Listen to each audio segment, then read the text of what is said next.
What if I told you that one of the boldest moves in modern music, an artist making $1 million in under a minute, could have also played a role in his downfall?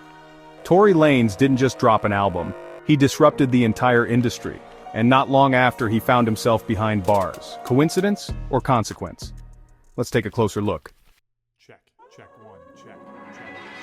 Tory Lanez, real name Daystar Peterson, is a Canadian rapper, singer, and producer known for his genre-blending style and independent hustle. From the moment he entered the game, he made it clear. He wasn't here to play by the rules. He had label deals, sure, but over time, Lanez expressed growing frustration with the traditional music system.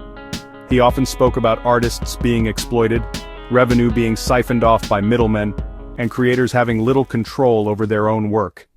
In 2020, Lanez went independent, reclaiming full rights over his music and image, and then came the game changer. In August 2021, Tory Lanez released an album called When It's Dark. But this wasn't a typical release. It was sold exclusively as an NFT or non-fungible token through the NFT platform. He offered 1 million digital copies at just $1 each. Fans didn't just get music, they got exclusive artwork, ownership of a limited edition, and access to perks like unreleased tracks and virtual meet and greets. The result? All 1 million copies sold out in 57 seconds, $1 million in under a minute, no label, no streaming cuts, no gatekeepers. That wasn't just success, it was a declaration. Tory Lanez had proven that an artist could win big without the machine. Let's be clear, what Lanez did was a warning shot to the music industry. Labels depend on owning rights and controlling distribution. Streaming platforms rely on having exclusive access to artists' releases. Lanez bypassed both. By leveraging NFTs, Tory Lanez opened a door to recurring royalty income, direct-to-fan relationships, and creative independence. He wasn't just an artist anymore, he was a digital entrepreneur. If more artists followed this path, the traditional revenue streams of the industry would be at risk. And that's not something billion-dollar companies take lightly. Just a year earlier, in July 2020, Tory Lanez had been accused of shooting fellow artist Megan Thee Stallion. The media storm was immediate, opinions flew, facts blurred. In December 2022, Lanez was found guilty and sentenced to 10 years in prison. The court said justice was served. But online, a different conversation was brewing.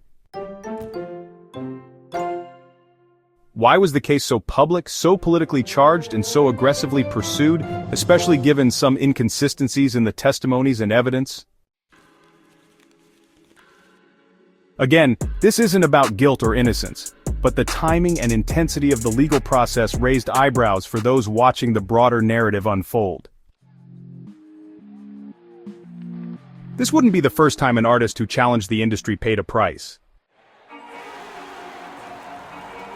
Michael Jackson owned half of Sony's publishing rights before facing years of legal and public scrutiny. Prince famously wrote "slave" on his face to protest label control. Kanye West ranted about artists needing masters and lost major deals not long after. Tory Lanez may have just been next in line. When you challenge the system, you don't just make enemies, you make powerful ones. And when you show artists a new way forward, one that removes the industry's control, you might become too dangerous to let thrive. Again, this isn't about absolving Tory Lanez of wrongdoing. The court made its ruling and the law has taken its course.